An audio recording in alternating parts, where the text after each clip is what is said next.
Southern Oregon Sports Talk with Matt Bagley. Presented by Medford BMW on 96.1 580 The Game. I hope you had a great Father's Day weekend. I feel for my dad because I live 5 hours away from him now. And instead of going down, spending the weekend in Medford, having some fun, I instead had a pretty good weekend on my own. But it wasn't a Father's Day weekend. It wasn't a fair celebration. I had some fraternity brothers from college over at my house for the first time since the pandemic. And we had a couple of drinks, and we had some barbecue. I smoked a couple of chickens, shredded the meat, turned them into some of the best tacos I'll make all year. I'm pretty proud of those. But wasn't a Father's Day weekend for me. Didn't get to spend time with my dad, so I feel bad about that.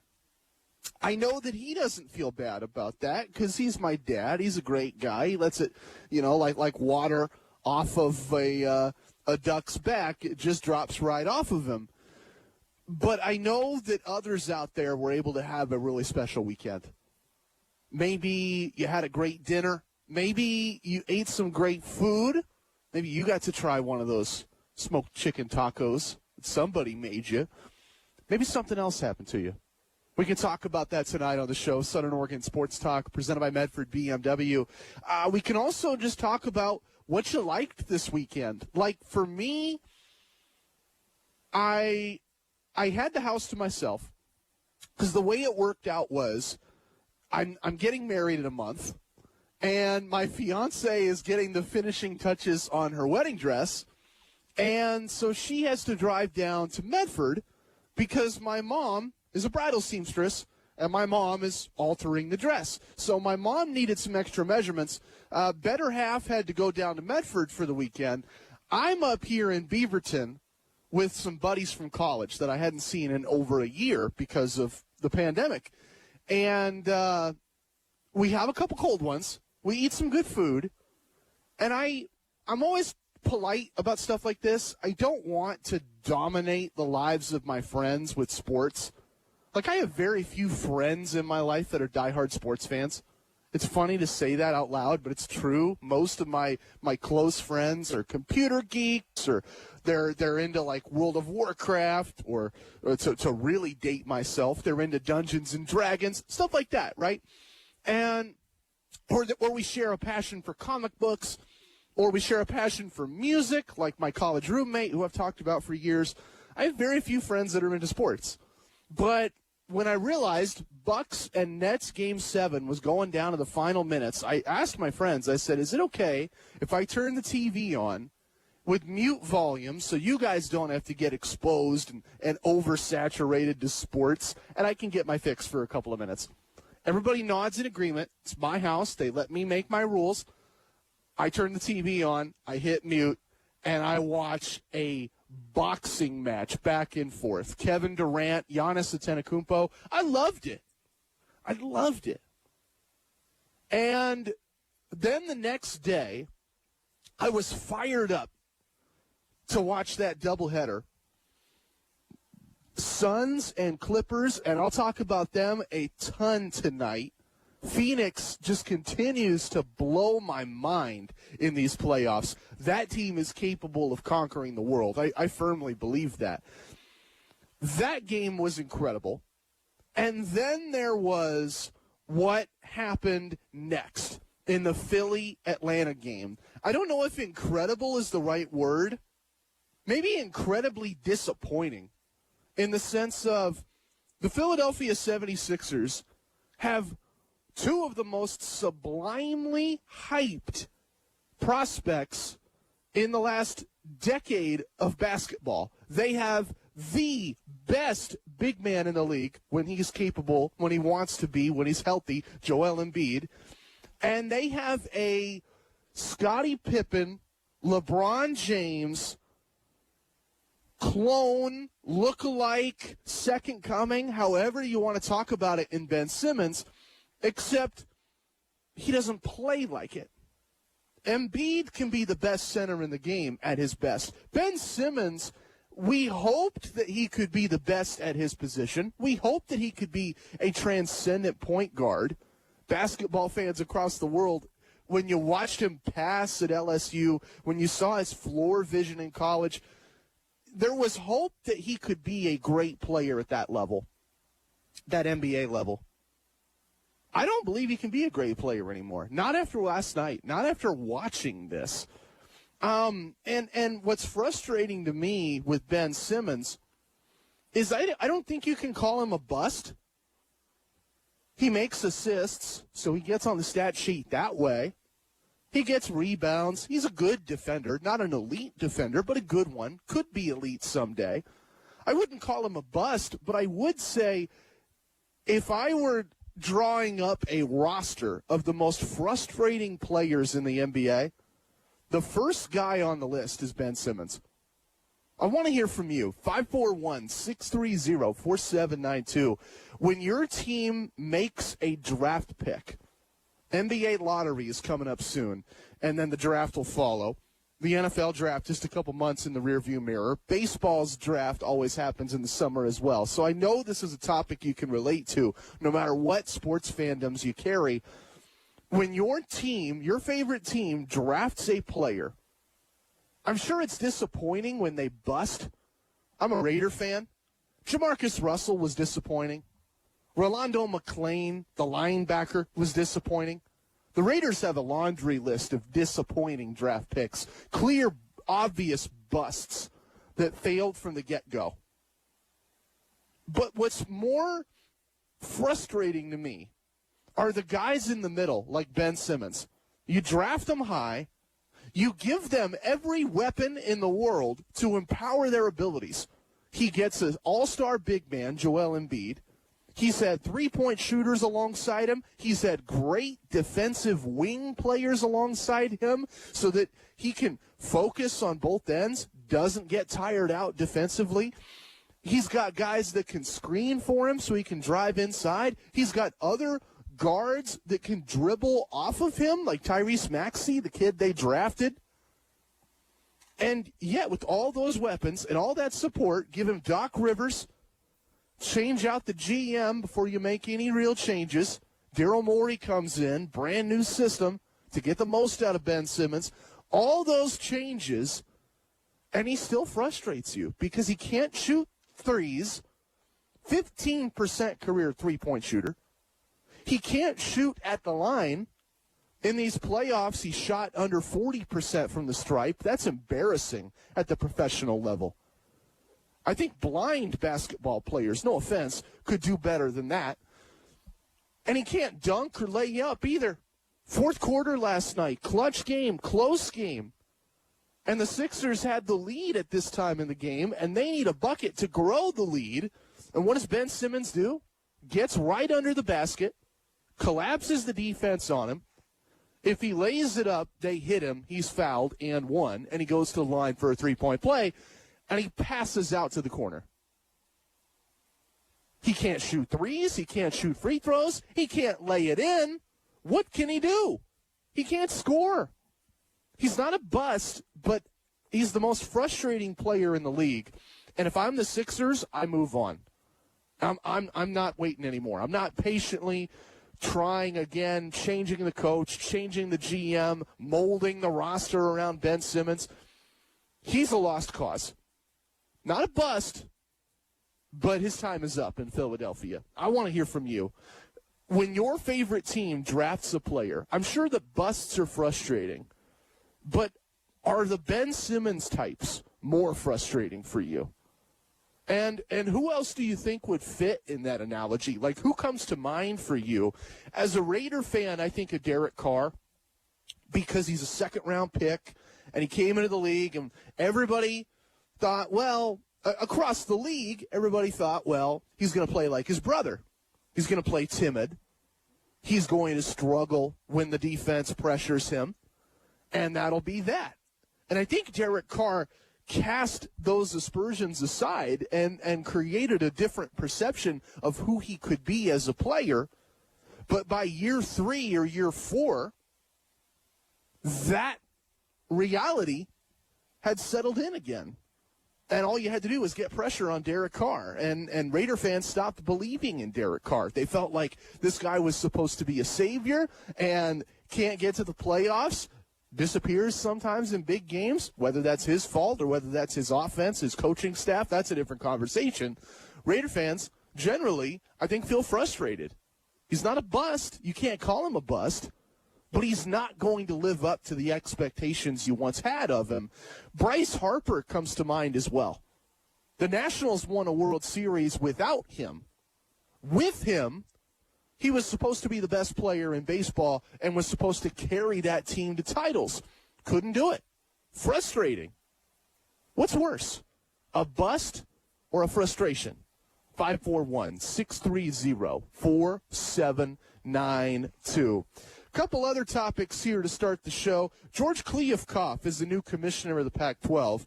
He's meeting with athletic directors across the conference. This was reported by John Wilner of the Bay Area Mercury News Group. And if this is the first order of business, I think it's an excellent order. Meet with the athletic directors.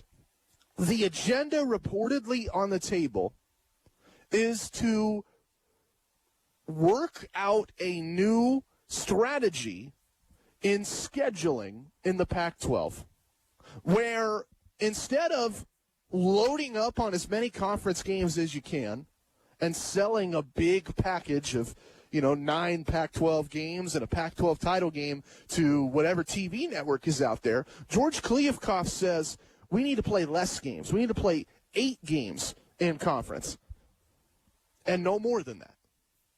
I think that's smart. For 2 reasons here. One is that George Kliavkoff's job is to sell the Pac-12 conference. It's not to run the Pac-12 conference. That's up to the athletic directors and the coaches and the teams. They are the ones that are going to be in control. University presidents dialing out the money, the budgets, the planning, the hiring. George Kliavkoff doesn't hire who coaches the Ducks or who drives the bus to games. George Kliavkoff manages the Pac-12 conference and the Pac-12 network. His job is to generate as much attention as possible for the Pac-12 so that he can sell the Pac-12 conference to TV networks. To do that, you can have the Pac-12 play each other, but if the rest of the country doesn't have an interest in that, as we've seen the last 4 or 5 years, it's not going to matter. George Kliavkoff, I think, knows to get the Pac-12 conference the attention it needs, you have to play outside the Pac-12 conference. You have to send USC to Alabama or Texas. You have to send Oregon to play Auburn and Georgia and Ohio State. You have to put the best of the conference against the best of the rest. Like, look at what Oregon State is doing over these next few years. They've got Purdue and Texas Tech lined up and Power 5 schools. Are they huge? No. But I'd rather have the Pac-12 play Power 5s than have the Pac-12 play Portland State, San Jose State, Nichols State, North Dakota State. I'd rather have the Pac-12 go up against the best of the best in college football. I think that's how you're going to generate eyeballs. I think that's how you're going to win over the doubters in terms of where the Pac-12 stands versus the rest. And I think that when George Kliavkoff goes to the bargaining table to try to get the best TV deal possible for the Pac-12, they can point to these games and say, if we beat Ohio State or we beat a Auburn or a Bama or a Georgia in these marquee non-conference games, then you need to give us money to air our great marquee, marketable teams on television. Right now, the Pac-12 doesn't have that. They need that. They need to build that. And I think that's what George Kliavkoff is trying to do. He's trying to build something. Get the conference a better TV deal. And it starts with better games. 541-630-4792. Next, I'll tell you why the Blazers haven't hired a coach yet. I'll tell you where the Suns stand in the NBA power rankings. And I'll tell you what I think about a bombshell story in the NFL that just happens to involve my favorite team. Southern Oregon Sports Talk, presented by Medford BMW. 96.1, 580 The Game.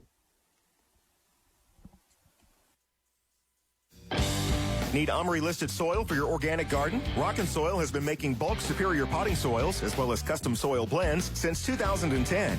Their fleet can now haul up to 60 yards at a time. They also carry bulk WSDA chicken manure, OMRI-aged composted sawdust, compost, and worm castings. Rockin' Soil also carries down-to-earth fertilizers, sun-grow products, garden, greenhouse, harvest, irrigation, and landscape supplies. They have bulk bins for sand, DG, drain, driveway, granite, gravel, and river rock.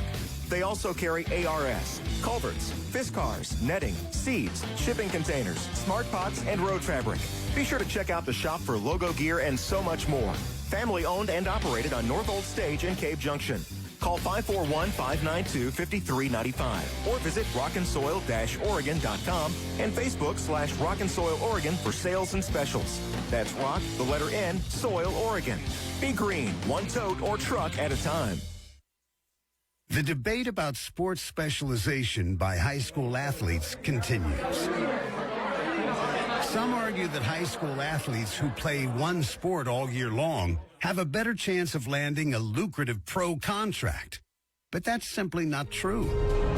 In fact, 30 of the 32 first-round picks in last year's NFL draft played more than one sport in high school. Of the 32 players drafted, 22 also participated in high school track and field. 19 also played basketball. Some also played baseball and lacrosse. What's the path to success for high school athletes here in Oregon, no matter what their goals might be? Study hard. Always do your best. And if you can, play more than one sport in high school. This message presented by the Oregon School Activities Association and the Oregon Athletic Directors Association. Question. When you walk into the boardrooms of the most successful companies here in Oregon, who do you meet? Answer. Men and women who play high school sports. Education-based high school sports give us more than athletes we can root for. They give us leaders we can depend on. Question. So where will we find tomorrow's leaders? Answer. High school sports. This message presented by the Oregon School Activities Association and the Oregon Athletic Directors Association. Sometimes, when a problem needs our attention, we get a warning. Would you recognize the signal if your heart was sending you an alert? I'm Marcy, and I have atrial fibrillation. That means I'm at 5 times greater risk for stroke. Some people don't even know they have AFib until they have a stroke. Talk to your doctor about your risk for AFib and stroke. Treatment saves lives. Visit heart.org/AFib awareness. Brought to you by the American Heart Association. Southern Oregon Sports Talk with Matt Bagley. Talking local sports. Weekdays 4 to 6 p.m. on 96.1 580 The Game. 541-630-4792. Why haven't the Blazers hired a coach yet? It's been weeks since Terry Stotts was let go. My theory is this. There are 2 finalists, as reported by Adrian Wojnarowski, one being Chauncey Billups, former NBA superstar, played for the Pistons and the Nuggets and the Knicks and a few others, and has only recently been an assistant coach with the Clippers.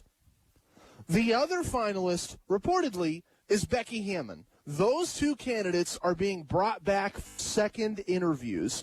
Hammon would be the first woman coach if she gets hired. Right now, she's an assistant with the Spurs. She filled in for Pop a couple games this year. I think the reason the Blazers have held off on making a hire is they want to pick Chauncey Billups out of those 2.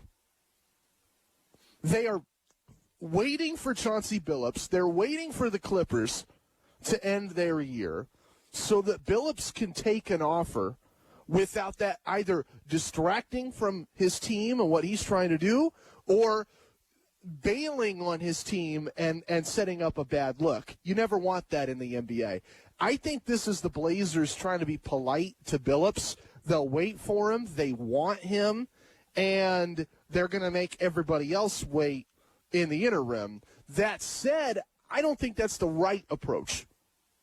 If I'm the Trailblazers, I don't wait for Chauncey Billups. I think there are candidates that are better than Chauncey Billups, and it's nothing personal against him.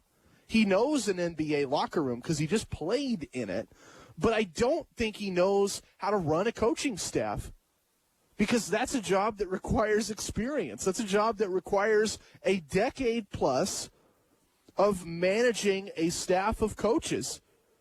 And there's a reason that Steve Nash has been eliminated from the playoffs, and a reason that Jason Kidd got fired when he tried to step in as a former player, quickly turned into a coach without much turnaround. Generally, if you're going to be a head coach, you need experience coaching. You need experience working on a staff and directing a staff at a lower level. And if you don't have it, it's not going to work. The Blazers, I think, are willing to look past that. They want Chauncey Billups. Damian Lillard has said he wants Chauncey Billups. They want to make him happy. I get that. I think they'd be better off interview Becky Hammon, offer the job to Becky Hammon, and if she says yes, you found your head coach for the next decade. 541-630-4792. Got another question for you. Does Phoenix need Chris Paul? I laughed coming up with that one earlier because on its head you'd think, well, of course they need Chris Paul. Of course they need CP3. But I don't think they need him if Devin Booker shoots like that again. Did you see what Devin Booker did yesterday?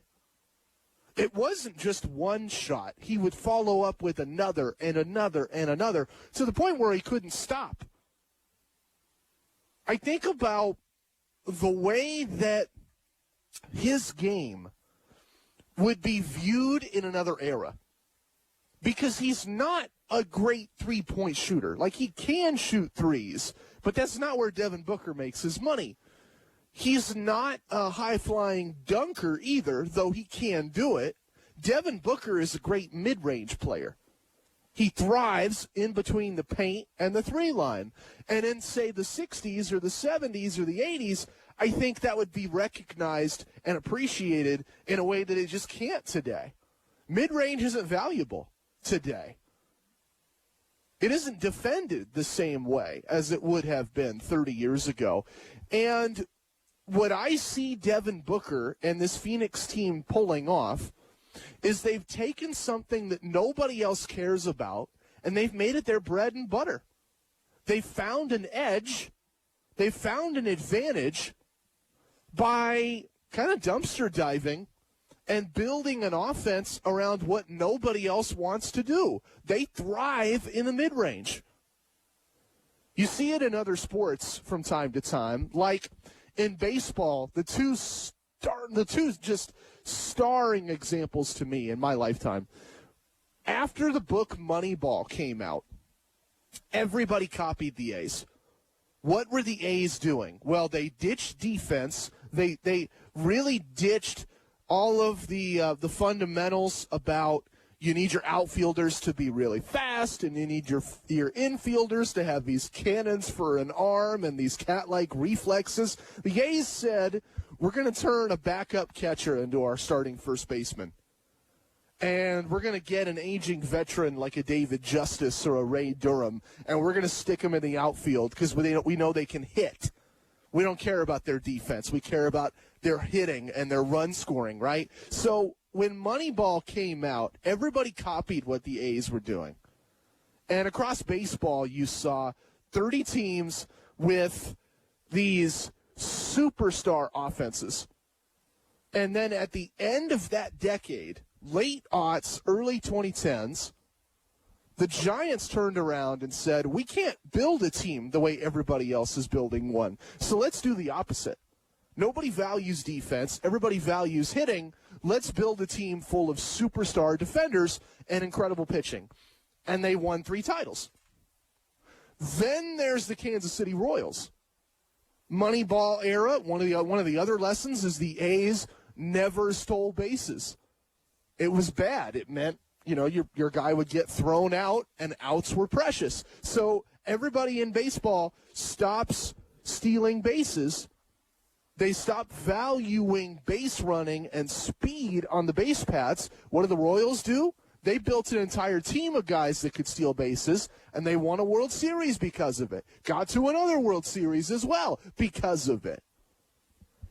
In football, I've talked about this story for years. The Legion of Boom only existed because of the era they came into.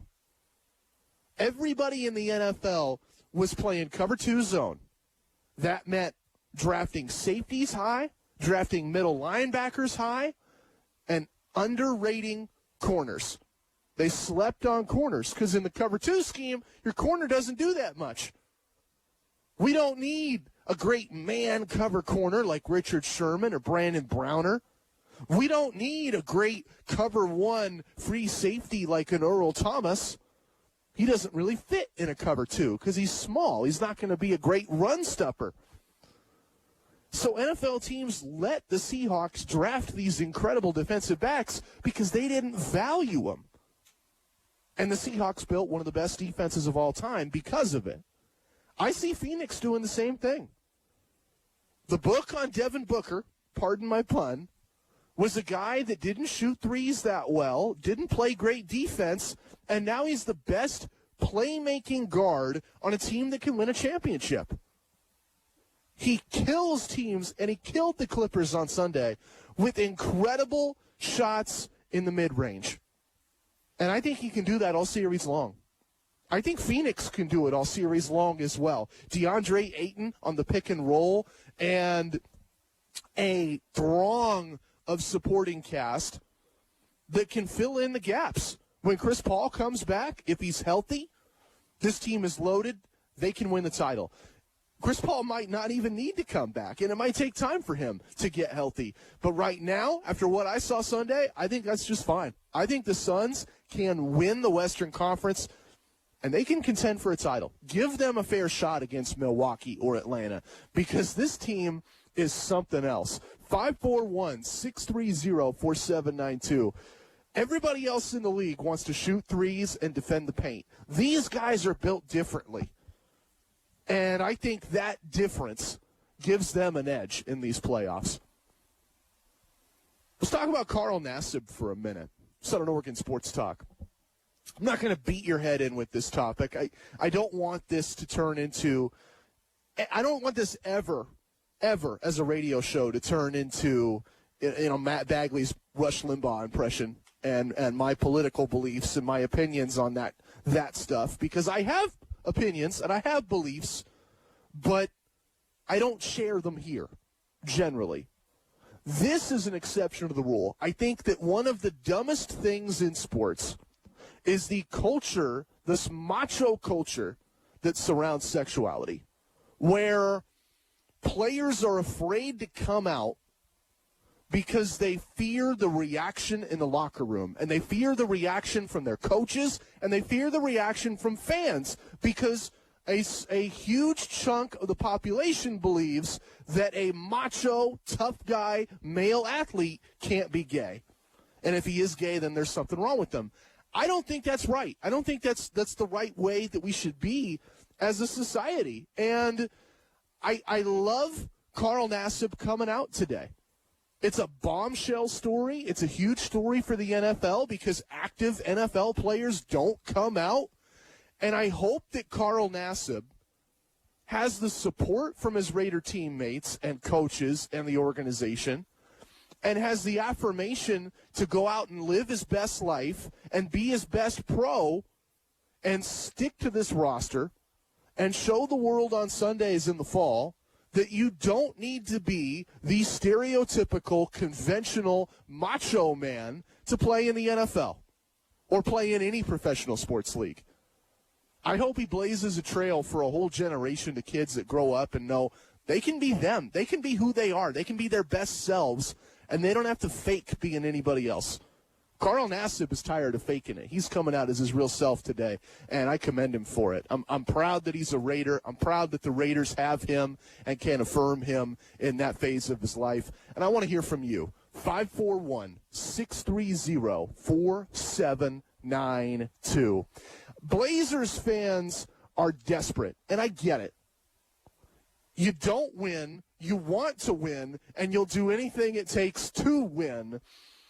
I think that desperation showed itself today in an embarrassing way. And we'll talk about all this next. Southern Oregon Sports Talk, presented by Medford BMW. Plus, we're not going to get political, but the Supreme Court and college football made a great big mess today. We'll talk about it next. Southern Oregon Sports Talk, presented by Medford BMW. 96.1, 580 The Game.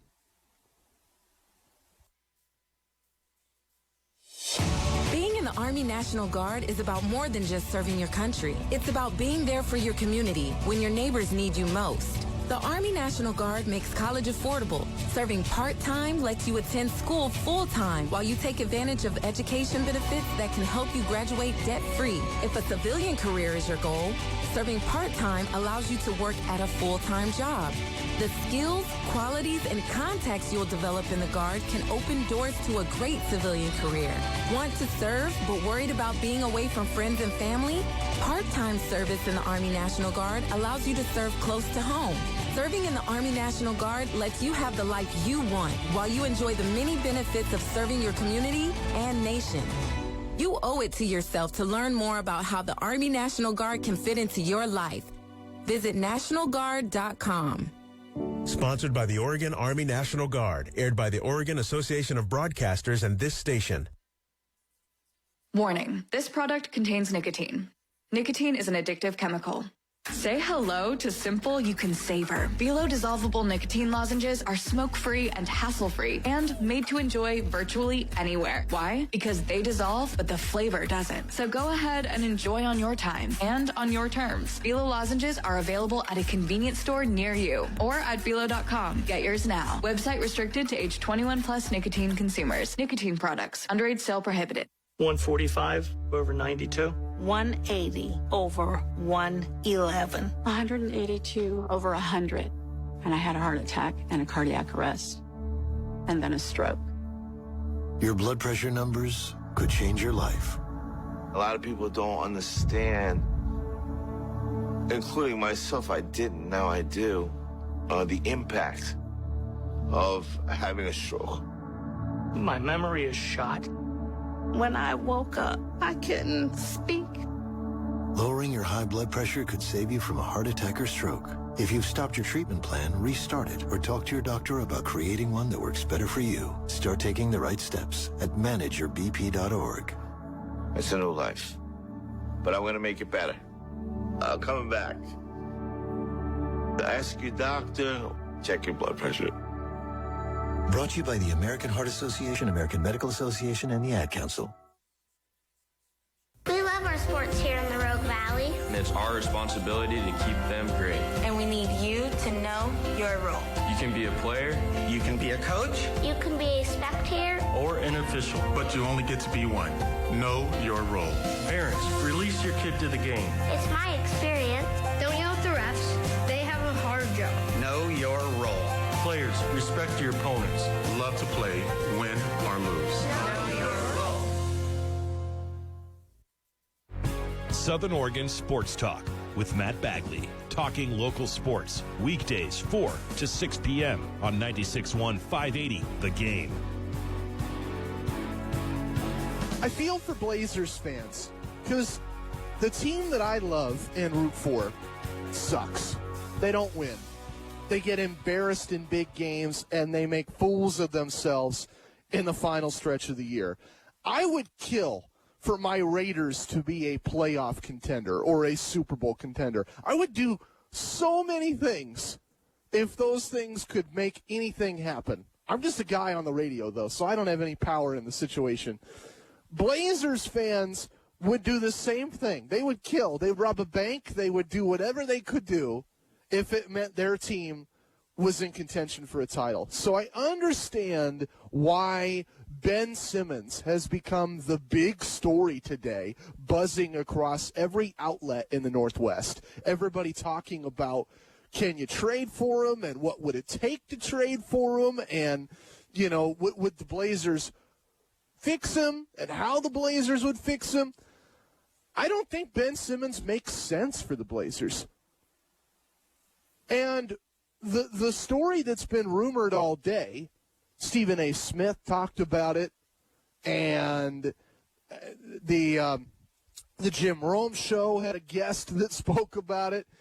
Trading C.J. McCollum for Ben Simmons is the most senseless move the Blazers could possibly make this offseason. The Ringer's Kevin O'Connor compared Simmons to Scottie Pippen, and one of the NBC Sports Northwest experts that I read from him because he's a Raider fan, he's a good guy, Danny Meringue, he compared him to Draymond Green. I just don't see those comparisons.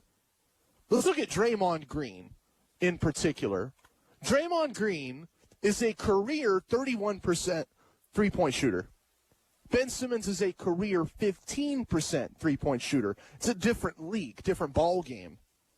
Draymond Green hits 70% of his free throws in his career.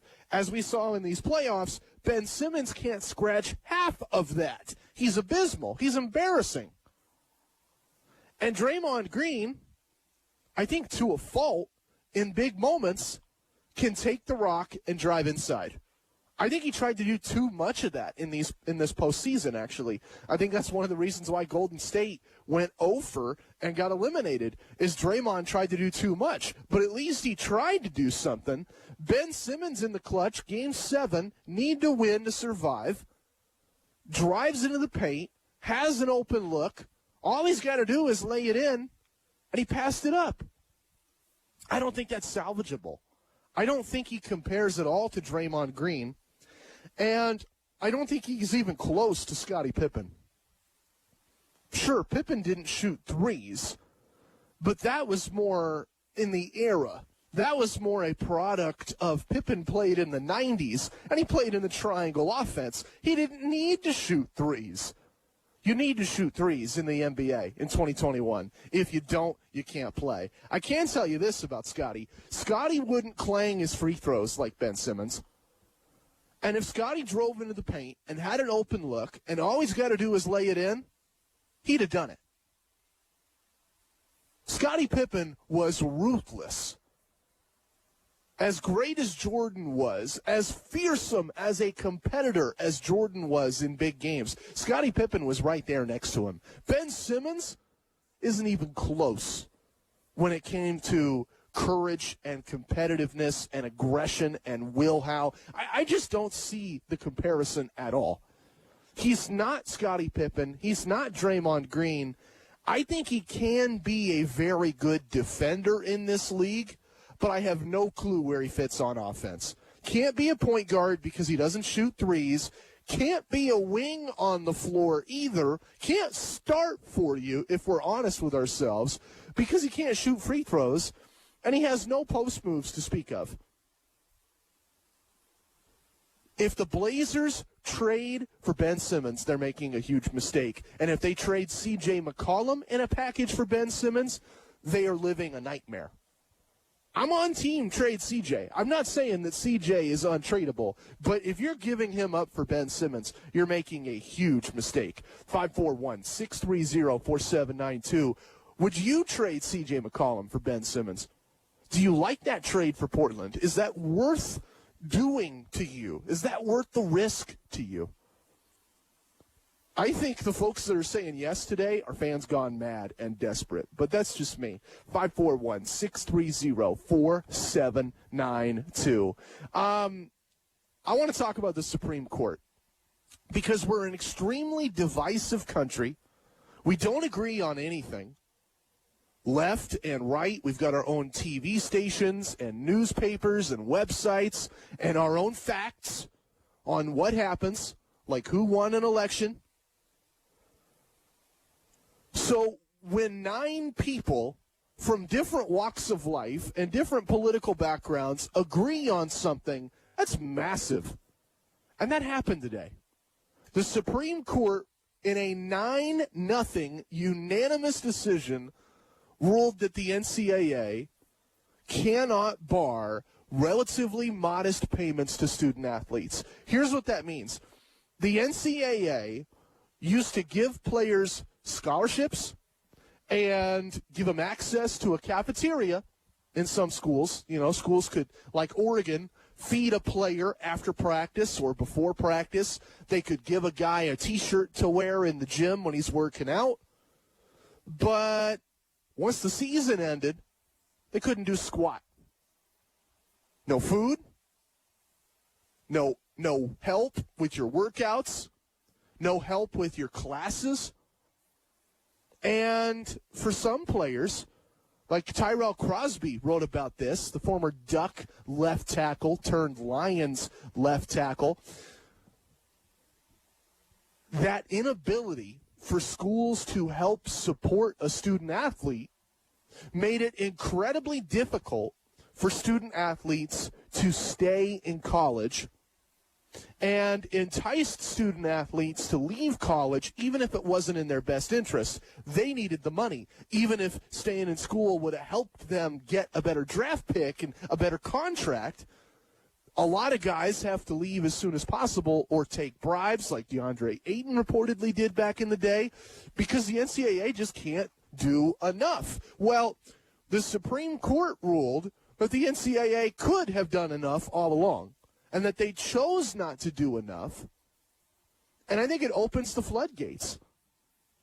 Schools now are going to be offering players all sorts of help, like laptops, because if you're going to ask players to study remotely like everybody did this past year, you got to give them a laptop.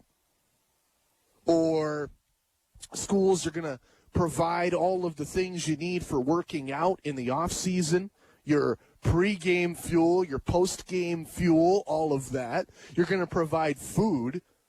Tyrell Crosby tweeted about this earlier, how he had teammates with open refrigerators, empty refrigerators for 9 months out of the year.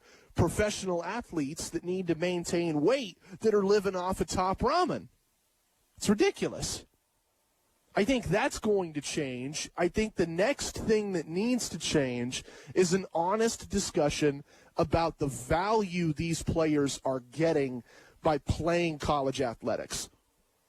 If you are a swimmer or a golfer or a tennis player, or you play in a small college, like you're a football player at Southern Oregon or a basketball player at my alma mater, Oregon Tech, I think those athletes can get a fair value on their on what they are being asked to do and what the schools are giving them. Because those games don't bring in all the big bucks. But if you play for Oregon or you play for Alabama or you play for a major program in college football or you play for Duke basketball or UConn women's basketball, and all you're getting is an education, which at some schools we know means take communications classes that are never going to have any impact in the real world. No offense. When we know that that's what these athletes are being compensated with, and we know that they are selling out stadiums every Saturday and drawing millions of eyeballs to television screens and ears to radios and everything else, fans buying jerseys, fans buying memorabilia, etc., I think you have to ask yourself, are the athletes fairly compensated? Are they getting a fair return value on what they are bringing the NCAA? I think the answer has been no. I think this is one step closer to getting to a world where we can say yes.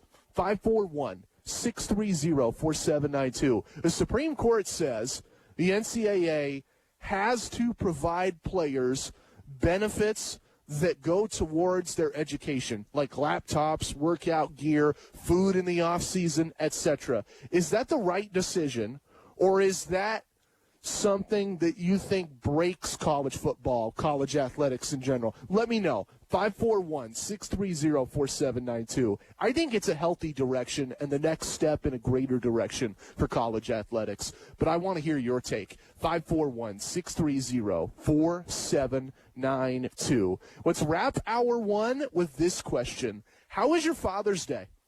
What'd you do? Did you enjoy it? Did you like it? 541 630-4792. Southern Oregon Sports Talk, presented by Medford BMW. 96.1, 580 The Game. Hey, Ed, what should we do with the great summer weather? I feel like something new and shiny to help my mood. Magic Man has their body jewelry and summer clothing on sale this month. We could go there. I don't know if they'll let me come into a store without a good disguise. Well, considering you talk... I could bark like a dog. Woof, woof, woof. I'm not sure that would help, but I could pick something out for you. Maybe something to make my attire more cheery. Well, I heard the Magic Man has all their special summer wear on sale, too, including all festive tops and dresses, t-shirts, and hats. Maybe we should bring June. She has better horse sense than you.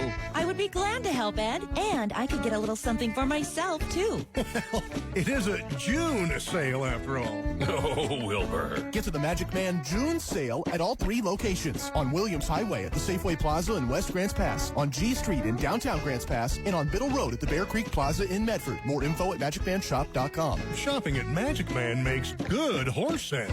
I love the Magic Man. Woof, woof, woof. If you came across a child struggling with hunger, how would you recognize them? By their clothes, their age, the way they speak? Would you recognize a 13-year-old boy who gets into fights at school? Not because he's a boy, but because he's hungry? Or a 2-year-old girl who cries all night? Not because she's sick, but because she went to bed without enough to eat. Or maybe a 9-year-old boy who hopes a friend invites him to a sleepover, not for fun, just so we can have dinner. Or a 15-year-old girl who goes for walks over lunch, so her friends won't know she doesn't have anything to eat? I am the 1 in 7 American children who struggle with hunger. Kids you pass by every day, but never knew were hungry. I am Child Hunger in America. Hunger can be hard to recognize. Learn why at IamHungerInAmerica.org. Brought to you by Feeding America, 200 food banks strong. You're not wired to have a response to this sound. You're neutral to it, and you can hear it repeatedly without feeling anything. But when we introduce a new stimulus, Save the Food, we've achieved pulling a natural or inborn response from you. Save the Food, because 40% of all food in the US never gets eaten. Save the Food. Cook it, store it, share it. Just don't waste it. For tips and recipes, visit SaveTheFood.com. Brought to you by NRDC and the Ad Council. Adopt US Kids presents Multiple Choice Parenting. You're bringing your daughter to a pop concert. Do you A, wear earplugs? Isn't this fun, Dad? I have a soft pretzel. Or B, just roll with it? Justin! OMG! I love you, Justin! I love you! You don't have to be perfect to be a perfect parent. Teens in foster care will love you just the same. For more information on adoption, visit adoptuskids.org. A message from the U.S. Department of Health and Human Services, Adopt U.S. Kids, and the Ad Council. Southern Oregon Sports Talk with Matt Bagley. Talking local sports. Weekdays 4 to 6 p.m. on 96.1 580 The Game. How was your Father's Day? 541-630-4792. I want to know what you did, and I want to know if it was good. 541-630-4792. My dad is older now. His kids don't live in the house, and he works some odd jobs. So I think he worked on Father's Day. I don't think he had a lot of pomp and circumstance. But I know that it's a holiday that should get a lot more than that, right? It should have been a situation where if my sister wasn't overseas and I wasn't 5 hours away, we're celebrating, we're taking him to his favorite restaurant, or we're cooking something for him and letting him stay home all day. I think that should be the norm. And I've loved reading stories on social media over the past couple days about the relationships people have with their dads and how much they mean to them. It should be a bigger deal. I was happy for my father-in-law because we were able to do something for him. All of his kids live in the Portland area. And, of course, I live with his daughter, my fiancée. And together we had dinner at their house. He likes pizza, and he likes Chinese food. So we got Chinese food, and we just sat and talked all day and had a good family day. And I thought about it. You know, this man has a son that's an adult, a daughter that's an adult. He's got 2 teenagers in his house. And everybody was able to come under that roof and have some dinner and have some laughs. And they'd roast him a little bit and pick on him because that's how they are as a family. But I thought, man, what a great Father's Day. You get all your kids together. You get some good food. You get some good laughs. It doesn't get much better than that.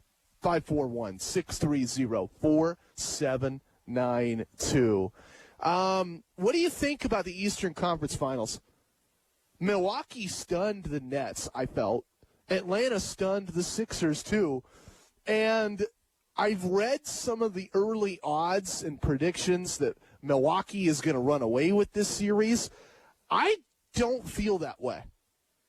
I like Milwaukee to win the series, and I'll explain that pick next hour, but I don't think Milwaukee is going to make this easy. I can't trust the Bucks to make anything easy right now. Case in point, it seems easy that when the other team has Kevin Durant, maybe the best pure shooter left in these playoffs, with Steph Curry done and LeBron James out and all of the great names out of the mix, maybe, just maybe, you would put the Defensive Player of the Year, Giannis Antetokounmpo, on that guy and stop him as well as you could. Milwaukee never did that. They were content to put P.J. Tucker on Durant, and I get that P.J. Tucker has a solid rep as a defender. This is a guy that the Rockets trusted to go one-on-one with LeBron, but Kevin Durant has inches on LeBron. Kevin Durant has always been a better three-point shooter than LeBron. He's always been a better fadeaway shooter. He's got Dirk Nowitzki's moves on the high block to step back, fade away, and turn anything into a free, open opportunity at a bucket. Why are you continually trying P.J. Tucker on Kevin Durant? It scared me all series. And if Kevin Durant wears a shoe size that's one size smaller in Game 7, his foot doesn't touch the 3 line on that game-tying shot that sent it to OT, the shot would have been a game winner. And P.J. Tucker would have been the reason why. Like P.J. Tucker couldn't stop Kevin Durant all series. A shoe size stopped Kevin Durant.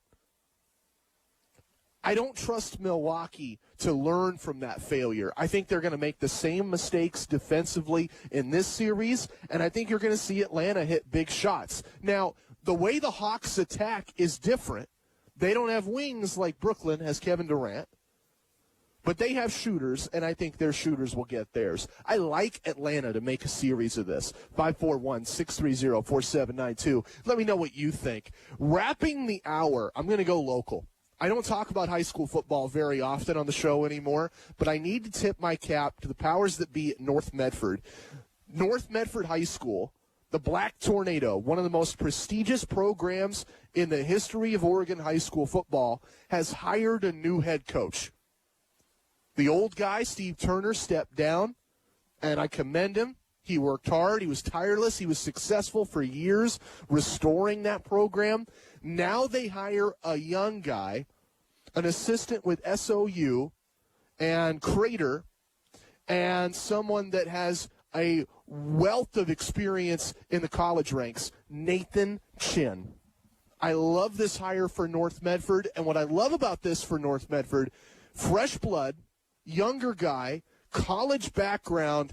I think that he can take this program and mold it into something different. Steve Turner tried to get them back to what they were. Nathan Chin can make them into something even better. I like that hire. I'm excited about that hire, and I can't wait to cover games in the fall. More next hour right here.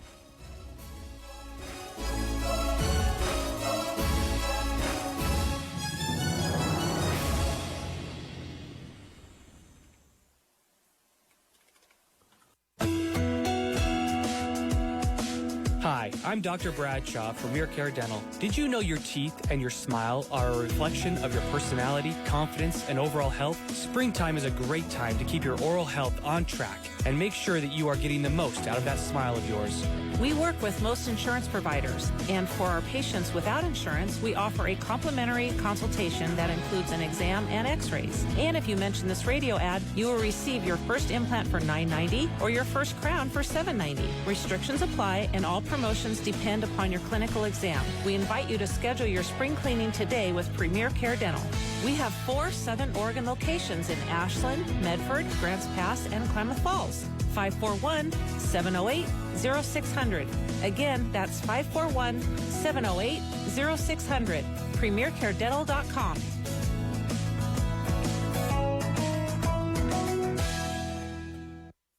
95.7 KBOY and Quail Point Golf Course present Monday Night Madness. With social distancing, of course. It's 9 holes at Quail Point Golf Course with a cart, pizza, and prizes, all for just $25.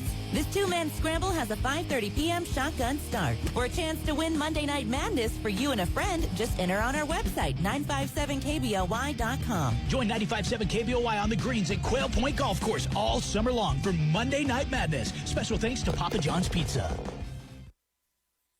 Adopt US Kids presents What to Expect When You're Expecting. A teenager. Learning the lingo. Today I'm going to help parents translate teen slang. Now, when a teen says something is on fleek, it's exactly like saying, that's rad. It simply means that something is awesome or cool. Another one is totes. It's exactly like saying, totally, just shorter. As in, I totes love going to the mall with Becca. Another word you might hear is jelly. Jelly is a shorter, better way to say jealous. As in, Chloe, I am like so jelly of your unicorn phone case. You don't have to speak teen to be a perfect parent. Thousands of teens in foster care will think you're, rad, just the same. To learn more, visit adoptuskids.org. A public service announcement brought to you by the U.S. Department of Health and Human Services, Adopt U.S. Kids, and the Ad Council. Hope you enjoyed your meal. And I just want to say, he's lucky to have a brother like you. Lucky? Caring for my brother is far from easy. But he's a part of me, like my arms and legs, so I'll be his. No time for tired. Nothing can disable this love. He needs me, but I'm the lucky one, even though I need help now and then. If you're caring for a loved one, visit aarp.org/caregiving for care guides and community. Support for your strength. Brought to you by AARP and the Ad Council. I was in the hospital with my son for 18 months. When he got injured, I wasn't prepared, but I knew I had to be strong. When I was told about John's injury, I was in complete shock. I just remember rushing into his room and giving him a big hug and letting him know I was there. These veterans and families are just a few of the heroes we serve at Homes for Our Troops. For thousands of severely injured veterans, everyday life is filled with barriers. It was really the little things throughout the house. Counters that you can't roll up to. I had to drag my wheelchair down steps. I want to help, but he is so determined. At Homes for Our Troops, we build specially adapted custom homes with features like wheelchair access, roll-in showers, and automatic door openers that allow them to function independently and focus on their recovery and family. This house is freedom. It's hope. It's a new beginning. This house has given me my family back. To learn more, visit hfotusa.org. 10-5. Knoll takes it the distance. Touchdown Beavers again. KTMT 580 AM and K241CA 96.1 FM Ashland. Your teams. It is Barner. It is Barner, and he's gone. The Beavers are the national champions. Brandon, a three-pointer out front. Hit it! Yes, he did! His take. Here's what I think. Matt Bagley. Let's talk about Theo Epstein, general manager of the Red Sox 20 years ago. And he helps Boston break the curse of the Bambino. Then he gets hired by the Cubs, helps them break the Billy Goat curse. They win the World Series. And now Theo Epstein has stepped away from baseball. I want to point out a hunch that I have about this. I have no evidence. I have no inside sources, but just basic glancing at who he is and what he's done, this looks an awful lot like a sabbatical. Talking local sports. You ever had a sabbatical? I've never had one in radio. My mom, a bridal seamstress. My dad has worked in the software industry. They've never got one. They've deserved one. A lot of people have deserved one. And I think Theo Epstein deserves one. Southern Oregon Sports Talk with Matt Bagley. Presented by Medford BMW on 96.1 580 The Game. 541-630-4792. We start our number 2 the same way I start every day, with an offer. Call, text, chime in, 541-630-4792. Tonight we're talking about the NBA playoffs. The Sixers are out. The Jazz are out. That leaves 4. And I'm going to talk about who I think advance out of those 4, and right now who I think a champion will be. 541-630-4792. We're also talking about a huge story in the NFL. Carl Nassib, edge rusher for the Raiders, came out as gay, and that's rare. It's a huge story because it's so rare. It doesn't happen. NFL players don't just come out. They keep that bottled in. They don't talk about it. They repress it. And then after their playing careers, they come out and they say, I was this way all along. I kept it hidden. I didn't trust my teammates. I feared for my life. I rejected who I was. And it ruined my ability to play, living this lie and living this double life and being fake and being inauthentic to who I was.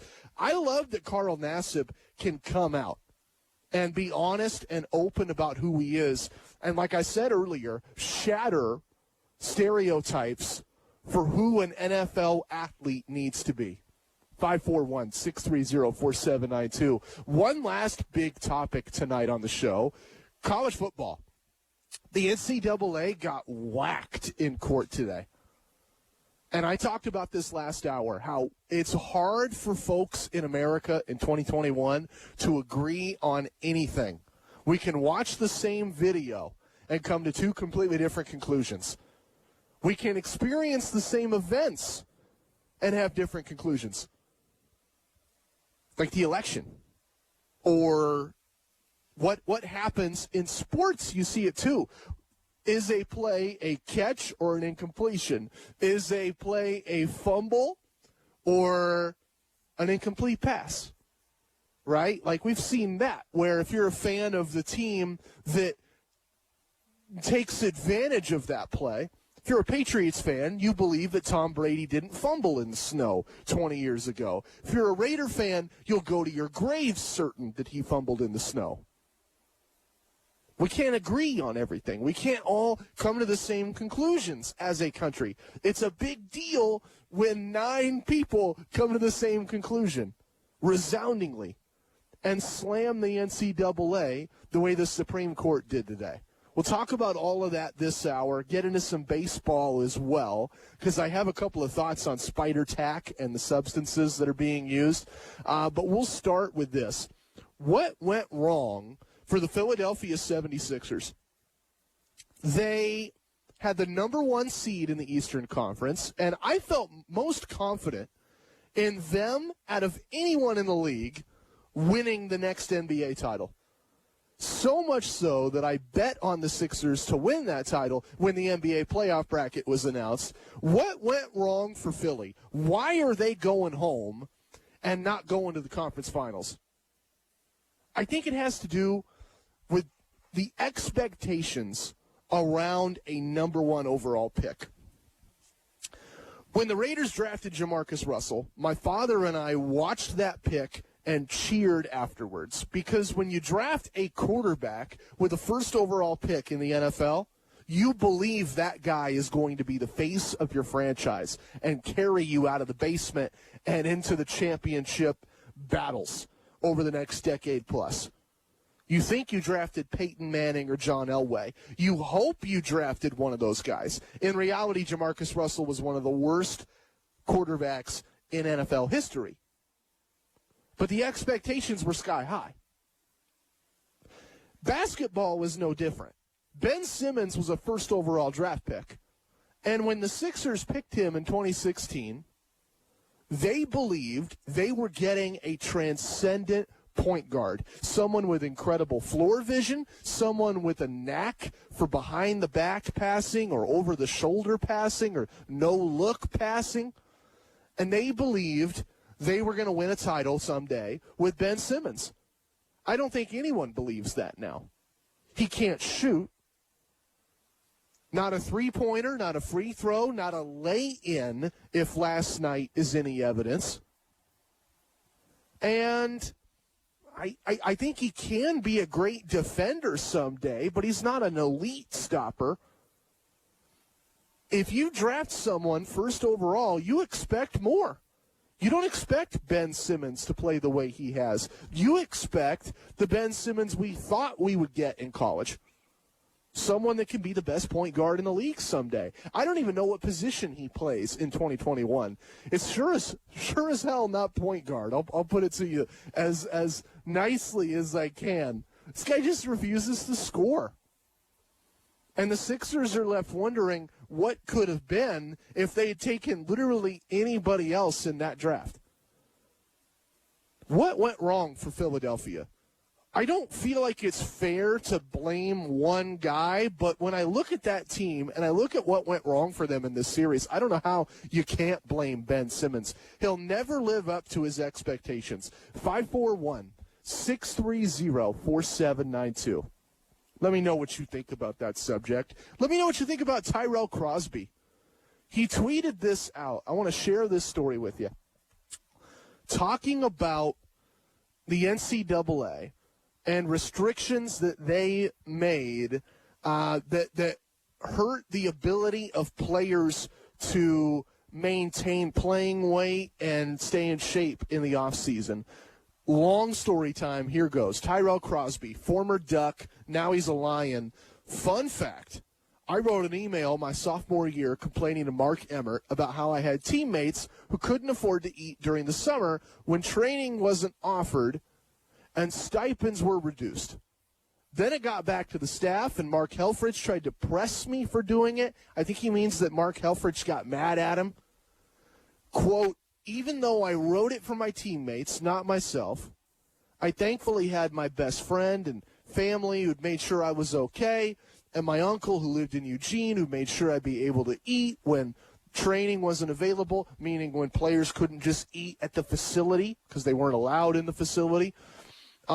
He also says that his girlfriend at Oregon would let him use her dining hall points, and even then, he would still struggle some nights. And that makes sense to me because Tyrell Crosby is an offensive lineman. He's got to maintain a playing weight above 300 pounds, and that's not easy. You got to eat a lot and work out a lot, which means you've got to eat before and after, and you've got to, you're not going to McDonald's and you're not eating Top Ramen. Ideally, you're talking about a Whole Foods way of life with steak and veggies and real stuff to fuel your workouts and make you a better athlete. And he wasn't able to have that. He follows up and says, so I'd go over to guys' cribs, and there'd be a completely empty fridge and then maybe some ramen packs in the pantry, and that was it. Mind you, I'm talking about guys who were playing in a national championship game a few months prior, a game that had tickets selling for well over $1,000, and a game that generated millions of dollars. Tyrell Crosby points it out. There is a disparity between an organization, the NCAA, and its member institutions, the Pac-12 Conference, the Ducks, and everybody else in college athletics, that rake in millions and millions of dollars and yet refuse to give pennies to the players so that guys like Tyrell Crosby don't have to live off Top Ramen in the summertime.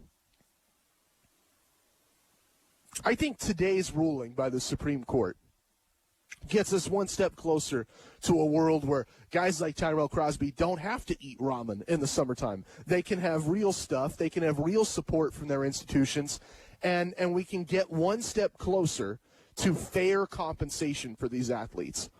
I don't think that this is fair compensation. I've said before, what a D1 football player brings his university cannot be compensated without huge paychecks because they bring in so much money. We watch these games. We buy jerseys of the players. We go to games and spend all that money on food and snacks and drinks. We watch on television. We tune into the radio. We read the newspapers to follow what these guys do, all because they are the best young football players in America. And if you take those guys out, it's just not the same. Because I've covered NAIA college football and D2 and D3 college football. And I've covered small college basketball and small college softball. And I've covered big events, baseball and softball and basketball. And they might draw some crowd. They don't draw enough. They might draw some eyeballs. They might draw some ears to a radio, or some fans will be encouraged to read in the newspaper or buy a jersey. But it's not the same.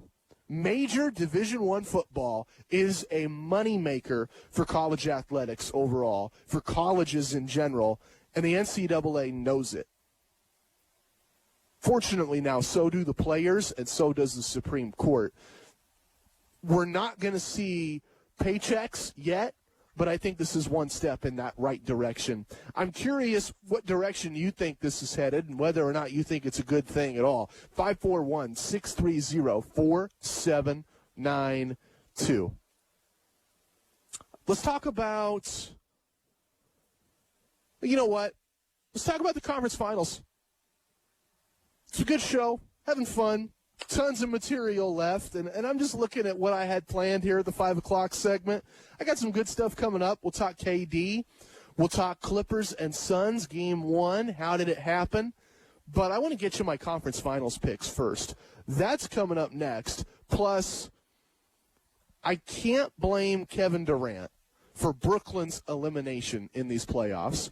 And I've got a sports stat, a future football stat, that might blow your mind. We'll walk you through this next. Southern Oregon Sports Talk, presented by Medford BMW. 96.1, 580, The Game.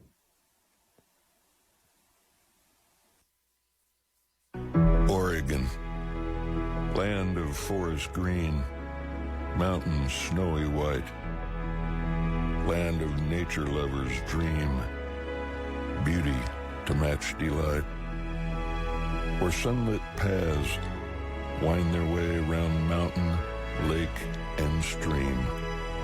Be careful never to start a wildfire.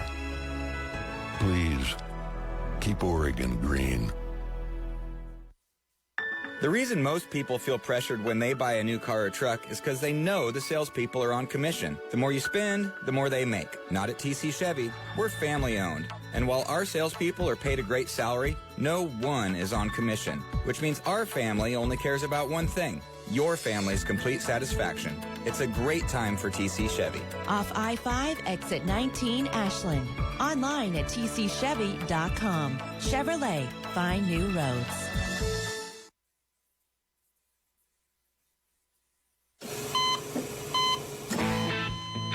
As an organ donor, your story doesn't have to end.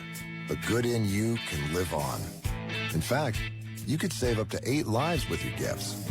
Your heart could keep beating. Your kidneys could keep filtering. And your intestines could keep on digesting for others. And that's not all. You can improve the lives of 50 more people as an eye and tissue donor, restoring sight and health. And you're not just helping out the person receiving the transplant. You're touching whole families with your life-saving gift. Register in minutes. Just go to organdonor.gov. You'll be happy you did. And just maybe, someone else will be happy too. Sign up today. Go to organdonor.gov. It saves lives. U.S. Department of Health and Human Services, Health Resources and Services Administration. I'm Paul George of the Indiana Pacers. When I was 6, my days were spent playing basketball. When I was 6, my dream was to make it to the NBA. When I was 6, my mom had a stroke. So I want you to learn to spot a stroke fast. F-A-S-T. F, face drooping. A, arm weakness. S, speech difficulty. T, time to call 911. I'm Paul George. Spot a stroke fast. Visit strokeassociation.org. Brought to you by the American Stroke Association and the Ad Council. When I was little, I didn't talk for a long time. I was sensitive to lights and sounds, so I'd build secret hiding places where they couldn't get in. Sometimes I'd do the same things over and over, until one day I found out I had autism. My family got me help. Slowly, I learned how to live with it better. Early intervention can make a lifetime of difference. Learn the signs at autismspeaks.org/signs. Brought to you by Autism Speaks and the Ad Council. Southern Oregon Sports Talk with Matt Bagley. Talking local sports. Weekdays 4 to 6 p.m. on 96.1 580 The Game. I can't blame Kevin Durant for the Nets loss. If he wears a half-size smaller shoe, his foot is behind the three-point line on what was the game-tying three, and instead it would have been the game-winning three. I credit KD because that shot was so hard, and he nailed it, and then he had an opportunity late in that game, in overtime, for another game-tying shot. Could have even been an eventual game-winning play if everything had gone right for him. And sure, that one airballs, missed the rim. But what about his teammates? Where was James Harden on that play? Where was Blake Griffin on that play? They just froze. They stood there. I get that Durant wanted that shot, but if there's an open man somewhere else on the floor, he's smart enough to give it to him. James Harden doesn't even try on that play. I don't blame Kevin Durant. Kevin Durant tried. I don't blame him at all. I blame James Harden. The Nets, I talked about this heading into the playoffs. We saw that in the final moments in that Game 7. Great collection of talent. Great assembly of talent. They've got one of the best point guards in the world. They've got one of the best wings in the world. They've got a shooting guard in Harden that can catch fire and burn the building down. But they're not a great team. They didn't play together. Kevin Durant did it all. Nobody else did anything. And it cost the Nets that series. I thought they were the better team. They just weren't a good enough team. Milwaukee's able to steal it. Curious for your thoughts. 541-630-4792. And I wonder if you see any similarities on the other side of the bracket. Like, you could say the same thing about Brooklyn and the LA Clippers, where they don't play that well together as a team. In the first round, I think you saw this front and center where there were long stretches where Kawhi would run isolation and then he'd give it up and Paul George would run isolation and everybody else would just stand there. They wouldn't move. That was their offense. I think with Kawhi being out, the Clippers' offense got better. They passed more. They moved the ball more. But I still feel like after what I saw Sunday, Phoenix is the better team. They pass better than the Clippers. They move the ball better than the Clippers do. They shot the ball better than the Clippers did on Sunday. I think that can stay. I think the Clippers, as lucky as they are to have found an identity with Kawhi's injury, I think they've run into a team that's better than they are. I like Phoenix to win that series.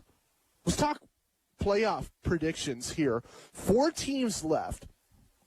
Phoenix and the Clippers in the Western Conference. Suns have a 1-game lead after that big win yesterday.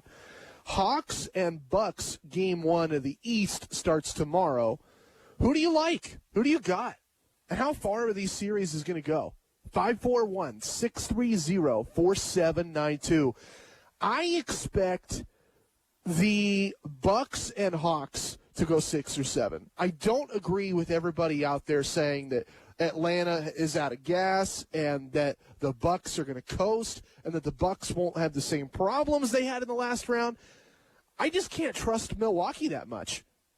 Not after what they went through. Not after seeing a complete failure to adjust over and over in that series. P.J. Tucker on Kevin Durant. Durant put up 49, and they barely beat Durant and the Nets Game 7. They should have lost Game 7 because of that decision.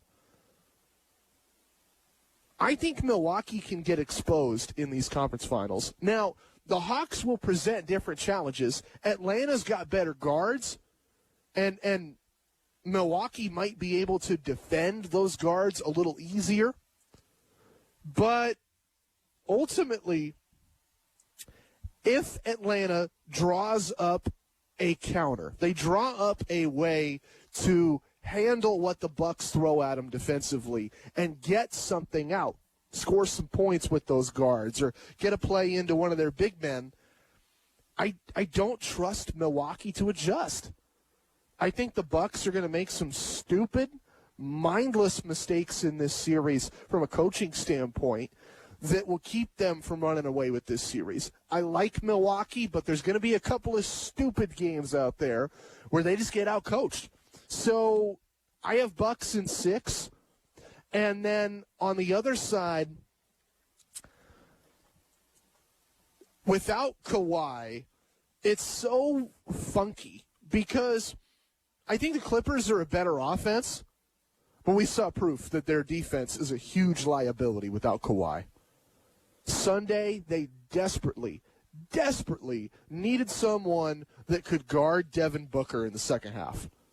Because Devin Booker found his spot. I've talked about this countless times in basketball, where a great player at any level, high school, small college, D1, NBA, I've seen it all, a player finds a spot on the floor that just works for them. They hit shots in practice, or they've hit big shots there in their careers, and there's a comfort and a confidence and a swagger where they know if they get to this spot on the floor, no matter what point in the game, no matter who's on them, if they get to this spot, they can get a shot off and they can get 2 points. Devin Booker has a spot. It's at the free throw line. If you let him shoot from inside the circle, it's a guaranteed 2 points. It wasn't just free throws. I'm talking about, like, in the run of play, driving to the basket, he would get to the free throw line, and he would throw up a floater or a fadeaway. It didn't matter what angle, didn't matter if he was turning away to the right or turning away to the left, didn't matter if he was facing the basket and going towards the basket with kind of a jump floater, like a hop step shot sort of situation. Devin Booker turned that circle into a guaranteed 2 points every single set down the floor in the second half. And if the Clippers had Kawhi, they could have done something. Paul George is just at this step of his career, at his age, I don't think he has the speed to cover Devin Booker. And nobody else on the Clippers team has the size or the know-how like Kawhi would have to cover Devin Booker. And that was a disaster for the Clippers in the second half. Everybody in the world knew what Devin Booker was going to do, and he did it, and the Clippers couldn't stop it. Offensively, I think L.A. gets better without Kawhi. Defensively, I can't see them winning this series without him. So, my pick, Bucks in 6. I like Suns in 6 as well. I think they cruise. And I think those two teams meet in the finals. And if I'm honest with myself, and I'm honest with you, I like to be honest on this radio show, I know that they won't be heavily favored. I know they don't have the star power. They don't have the cachet of bringing in a defensive player of the year or an MVP. I think Phoenix is the better team, and I think Phoenix wins the title. I love the way they play basketball, and I think they're rewarded with Larry O'Brien Trophy. They pass better than everybody else. They shoot better than everybody else. They move the ball together cohesively. They have great chemistry, and they play good enough defense. It doesn't have to be elite. It doesn't have to be great. It's just good enough. The way they score and the way they stay in games with an awesome, electric offense, I think separates them from everybody else in the NBA. 541-630-4792. Who's your finals pick? Let me know. Southern Oregon Sports Talk, presented by Medford BMW. I've got a stat for you. It's a what if. That if this happens, it would become one of the more startling stats in NFL history. If Tom Brady plays Mac Jones this year, because the Patriots are going to go to Tampa at some point, if Tom Brady plays Mac Jones, it would be the widest gap between two starting quarterbacks ever. And I think there's a lesson. It's been said ever since Peyton Manning retired that the golden generation of quarterbacks was no more. That we would gradually see the NFL revolve back to what it was in a bygone era. I think about in the 80s where everybody had to have a star tailback. The Bears had Walter Payton. My Raiders had two, Bo and Marcus. The Rams had Eric Dickerson. And you can rattle off a list of other names that stood out. The Seahawks had guys like the old Kurt Warner. Everybody had to have a star tailback. There's been countless predictions over the years that the NFL will revert back to that eventually quarterback play will regress, and eventually these NFL greats like Peyton Manning and Tom Brady, when they leave the game, will be unable to play it, or they'll be unable to have anyone follow in their footsteps. And I just don't think that's true, because I think quarterback longevity is greater than ever before in the league. It's the reason why guys like Brady are playing through their 40s now. It's realistic to hit 40 and still be a starting quarterback in the NFL. Guys are recovering from injuries faster. Guys are maintaining their bodies better, so there are fewer injuries to begin with. And then there's the rule changes that have taken away some of the hits that would have otherwise ended players' careers earlier. Quarterbacks last longer in the league more than ever. The other lesson here, the other part of this, is that the gap between a college starter and an NFL starter is smaller, and the transition is smoother than ever before in the league. And I think that is a byproduct of that generation, that Manning generation of quarterbacks going into the coaching ranks. They understand where the NFL is. They're young enough to know where the college game is, and they smooth that gap better than ever before. Coaches back in the day, I think, were more line coaches. They were defensive coaches. They were older. It was a profession of older men and more experienced coaches. Now teams are taking chances on a Sean McVay or Kyle Shanahan getting a young job when he was with the Niners. And I think that allows a Mac Jones and others to start earlier in their careers. And I think it sets up a situation where you can have a quarterback in his young 20s go up against a guy in his young 40s. No other sport can say that right now. Football will be the first at some point this year. I don't know if Mac Jones is going to be a part of that, but if it happens, it would be history. 541-630-4792. Why are the Suns up 1-0 out west without their best player? And why is baseball swirled in controversy over spider tack? Let's talk about that. Because substances have been used in the game for over a century. What were those substances? What impact did they have? And what makes this one different? That's headed your way next. Southern Oregon Sports Talk, presented by Medford BMW, right here on The Game. Oregon has an affordable housing problem, but fortunately, we also have a solution. Introducing HomeShare Oregon. HomeShare Oregon is a powerful new website dedicated to matching homeowners who have extra space in their home with renters who need an affordable place to call home. With HomeShare Oregon, you get a compatibility matching service that is easy, safe, and secure. And the best part is, this service is absolutely free. Plus, we're with you every step of the way to help you create your personal profile and listing. We also provide free landlord tools and templates, free background checks, and more. HomeShare Oregon is a great way for homeowners to make extra money and help someone in their own community. So why not open your heart and open your home? See how good it feels to be part of the solution. And who knows, you might just enjoy having the company. For more information, go to homeshareoregon.org, because everyone deserves a place to call home. This message has been sponsored by HomeShare Oregon, the Oregon Association of Broadcasters, and this station. The Alzheimer's Association and the Ad Council present the story of Cynthia and Ed. My mother was always very active and independent, and she was familiar with her neighborhood. But one day, out of the blue, she stopped at the stop sign for much longer than usual. And she didn't know whether she should go forward or turn or just stay at the stop sign. She wasn't even really sure where she was at. She was very concerned. It was very unsettling for her.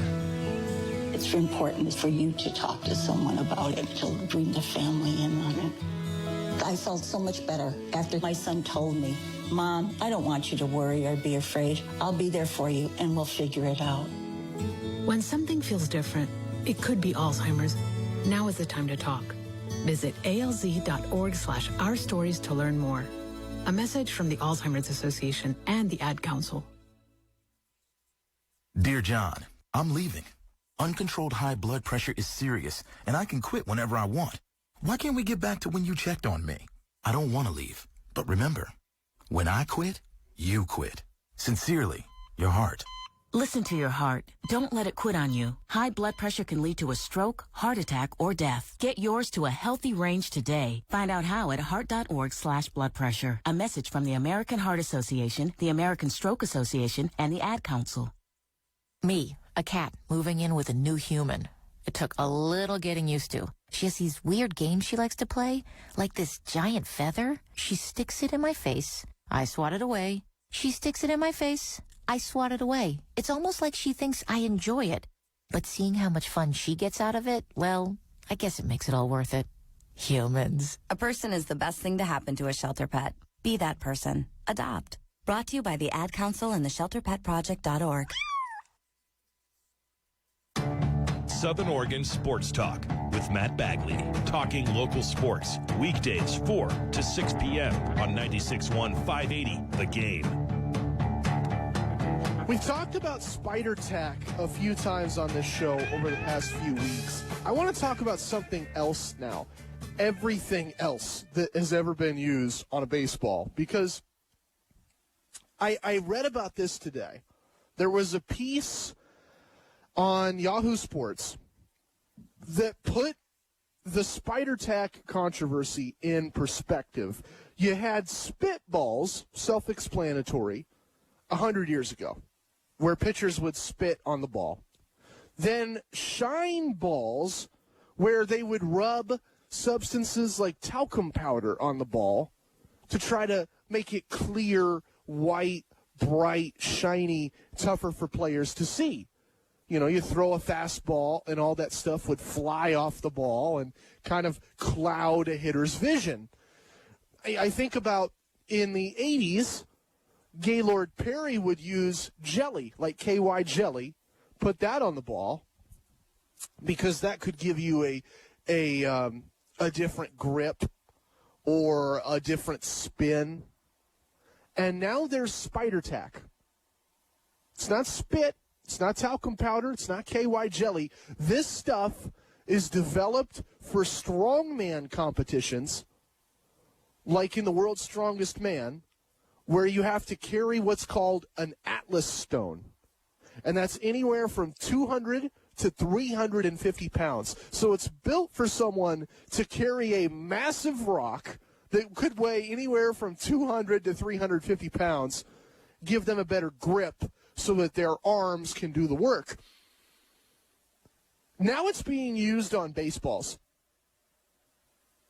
I'm not an expert, but I can tell you baseballs don't weigh the same as an Atlas stone. Baseballs are not a 200-pound object that need an adhesive applied to your hands to grip so that you can carry them. Baseballs are easy.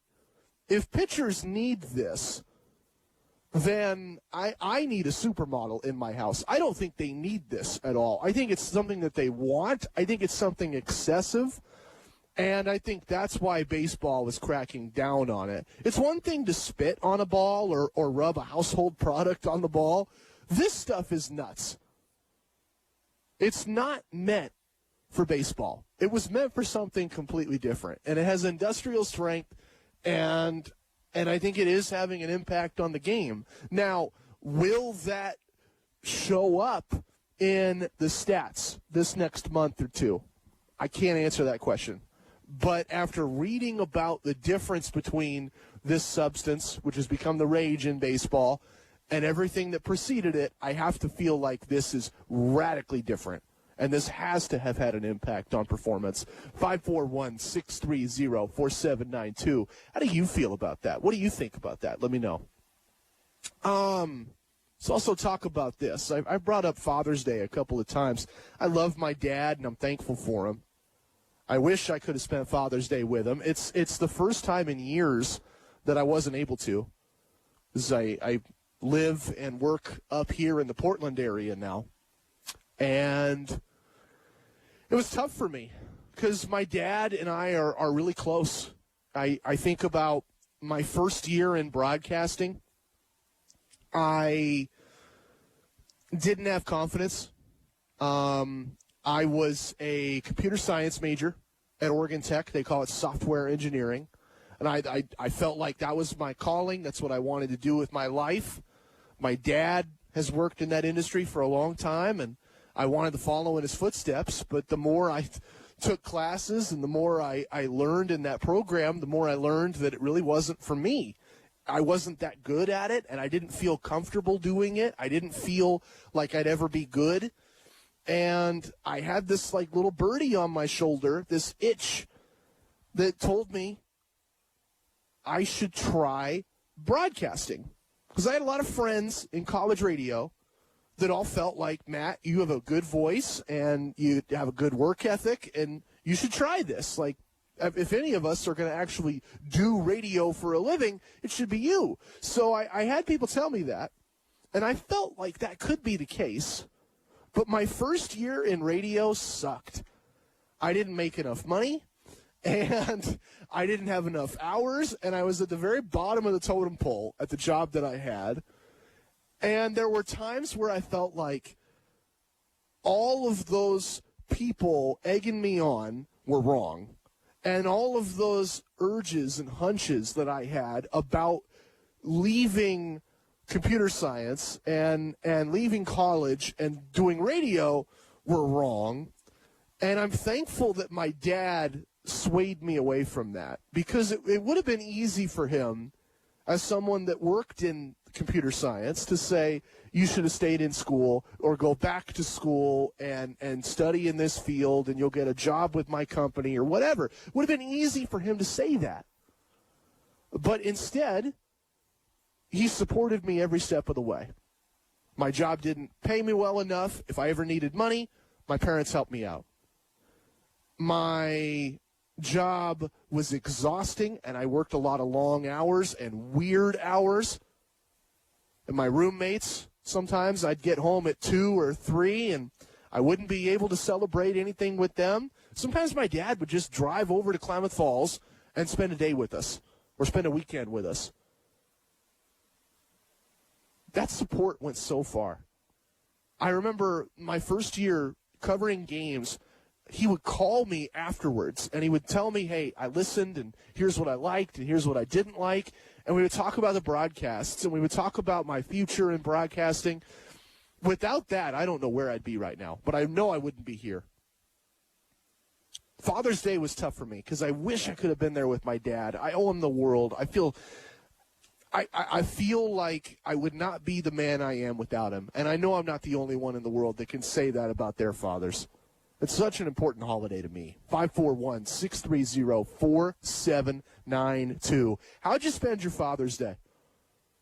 Did you like it? Did you enjoy it? What did you do? Let me know. 541-630-4792. Let's wrap the show next. I want to talk about the difference between being a diehard fan and a neutral fan, and something I saw firsthand on Sunday. Then we'll get into college football Will Herm Edwards lose his job at Arizona State? Will this scandal result in a firing? And then let's talk NFL. Southern Oregon Sports Talk, presented by Medford BMW, right here on The Game.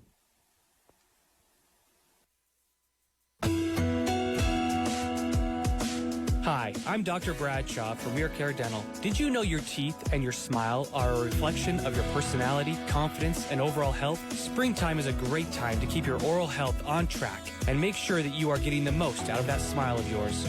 We work with most insurance providers, and for our patients without insurance, we offer a complimentary consultation that includes an exam and x-rays. And if you mention this radio ad, you will receive your first implant for $9.90 or your first crown for $7.90. Restrictions apply, and all promotions depend upon your clinical exam. We invite you to schedule your spring cleaning today with Premier Care Dental.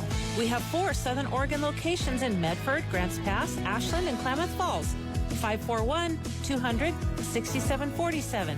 Again, that's 541-200-6747. PremierCareDental.com.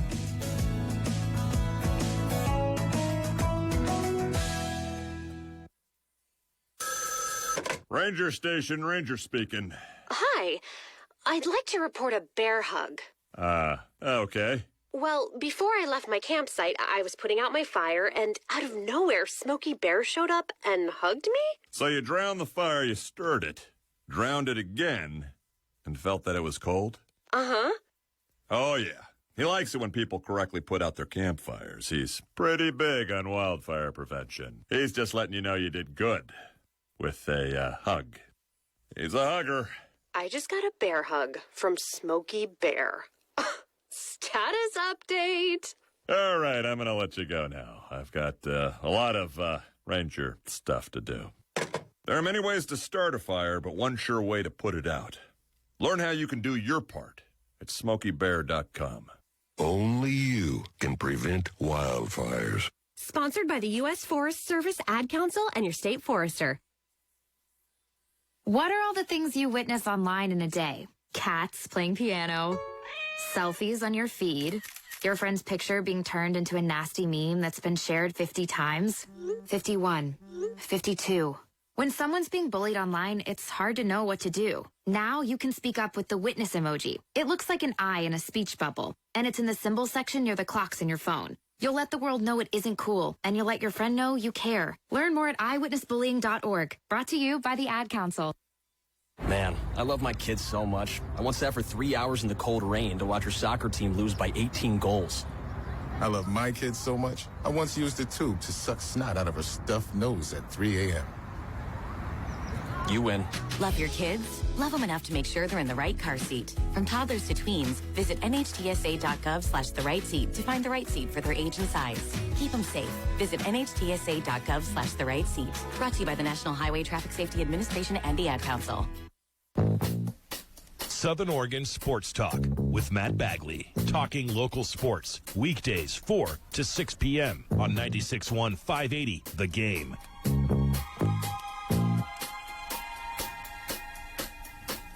Five 541-630-472. Southern Oregon Sports Talk presented by Medford B.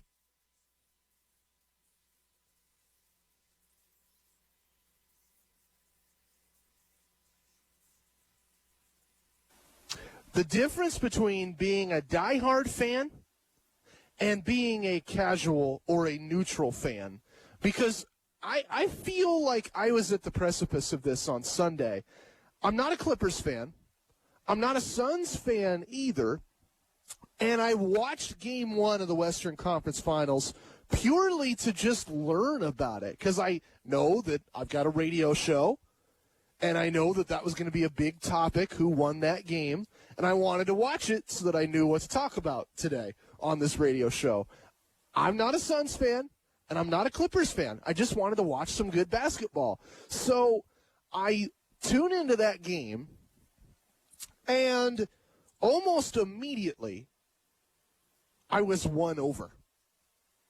Not a Suns fan, but when I watch them pass unselfishly, and when I watch them rotate on offense, The way they generate motion off the ball is immaculate. When I watch them set screens that are pure, and I watch them make the right cut in the right spot, they move better. Then they shoot better, and they execute, and they turn those beautiful plays into points.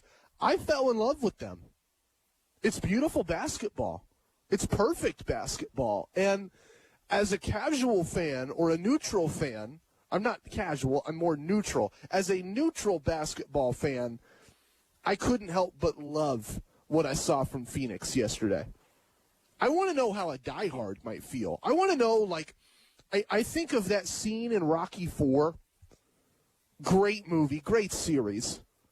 At least the first four. The rest of them I like to pretend never happened. But Rocky IV, Rocky Balboa is in Russia at the height of the Cold War, and he's fighting that, robot Soviet machine stereotype of a boxer. And he gets a couple good licks in on him and takes a few punches as well without going down. And the Russian crowd, despite all the propaganda that they've been fed in their lives, and despite all natural rooting interest for the Russian guy, that Soviet-Russian crowd goes nuts for Rocky at the end of the fight. I used to think that was the silliest sports story in a movie ever. There's no way that diehard fans would turn on a team out of pure love for the game the way that those boxing fans turned towards Rocky because he was a more pure boxer. And yet, after watching Suns-Clippers Game 1, I have to wonder if any Clippers fans out there watched what Phoenix did and just admitted to themselves that was better basketball. The Suns passed better, moved better, shot better, and they won because of it. Beautiful basketball. I can't wait to see more of it. Game 2, I am on pins and needles. It's really tough for me that there's no hoops on TV tonight. I want to see what happens the rest of that Suns-Clippers series. The other side is going to be fun, too, because you've got Trae Young, this great shooter, and you've got Giannis and Chris Middleton and these wing defenders on the other side. I still feel like Atlanta will challenge Milwaukee. Milwaukee's the better team. Milwaukee should win that series, but I think it'll be close and entertaining. I really do. 541-630-4792. You can also throw in your thoughts on this question if you'd like. Will Herm Edwards lose his job at Arizona State? The Sun Devils are under scrutiny because they violated an NCAA rule about recruiting. You couldn't host a recruit on campus for an official visit with coaches and staff and players showing them the facility for the past 15 months. They shut that down pretty early in the pandemic, and they kept it shut down officially until this story broke that Arizona State was skirting those rules all along. Honestly, I think that Arizona State is just the first school that got caught. I think that this probably happened at other schools across the country, and I wouldn't be surprised if it happened at other schools in the Pac-12. They might all say they didn't do it. They might all say that it's reprehensible and wrong. I guarantee you that behind closed doors and away from the media, schools were getting away with the same thing Arizona State got away with for 15 months. That said, I think that Herm Edwards will lose his job. And it's not because of the gravity of what happened, right? If other schools are doing this, it's not as big of a deal, though there is the ethical and the medical aspect to this. I wouldn't have encouraged a team to do what Herm Edwards did. From a purely moral standpoint, I think it was reprehensible. However, I think there are schools that will find that part sympathetic because they never believed in the virus to begin with. And I think that what's going to be his downfall is not that. It's that the people that are going to determine whether or not he keeps his job are not people that care about the football side of this. They're not going to care that Alabama or Auburn or Florida or Georgia probably did the same thing and just didn't get caught. They're not going to care that other Pac-12 schools probably did the same thing. USC is under a lot of pressure. Washington, Oregon, they're trying to recruit. They're trying to bring talent to their program and compete for a national title. Why wouldn't they do what Arizona State did? The athletic directors would give their coach a pass in this situation. The boosters might give their coach a pass in this situation. But the person who will hire or fire Herm Edwards is a university president, and I don't think they care about what the other schools in college football have done without getting caught. All they care about is PR and the negative headlines that are going to come from a school flaunting a pandemic, bringing recruits on campus against orders from the NCAA. That's all that will matter to a university president. So I think Herm Edwards should start packing his bags and planning for life elsewhere, because he's not going to be in Tempe for very long. 541-630-4792. What do you think about that? Let me know. What do you think about Spider Tack? The sticky stuff in baseball that has become the rage. There was a clip of audio that Chipper Jones gave, and I'm talking to you while I'm trying to pull this up right now on my computer. I'll play it to you when I have it, but it opened up a couple questions to me about the prevalence of this and why the issue is being tackled now, and what extent does this really have on the game? Here's Chipper Jones, Braves legend, with his thoughts as a great hitter, talking about Spider Tack.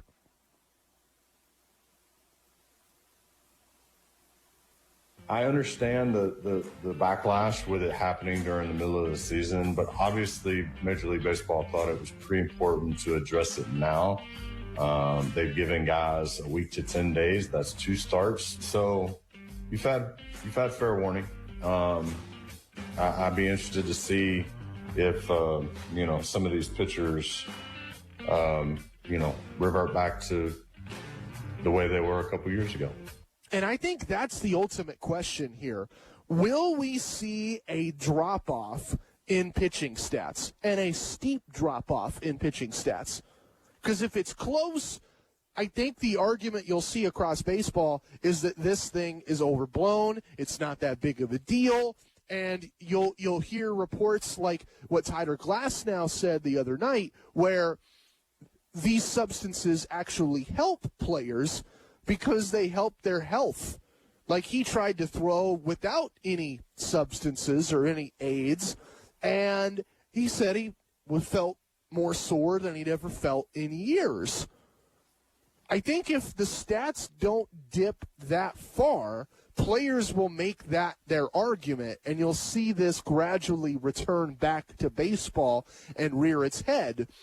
If the numbers do reflect that this had a massive impact statistically, and that this was the difference between strikes and not strikes, or between a wild pitch and a foul, or between a win and a loss, I think you're going to see Spider Tack removed from the game, and you're going to see baseball really crack down on substances for the first time ever. Right? We talked about this earlier in the show, that even after the dead ball era, even after spit balls and shine balls were taken out of the game, there were still ways to doctor a baseball. And it's been done for 100 years, and it will be done in perpetuity until baseball finally puts an end to it. I think we're getting closer to that decision, but we need to see the stats and see how that reflects this change. 541-630-4792. I'm always curious for your thoughts. Wrapping down the show, I've got less than a minute here with you. Let's take it in a different direction. Here's what I want to talk about on tomorrow's show.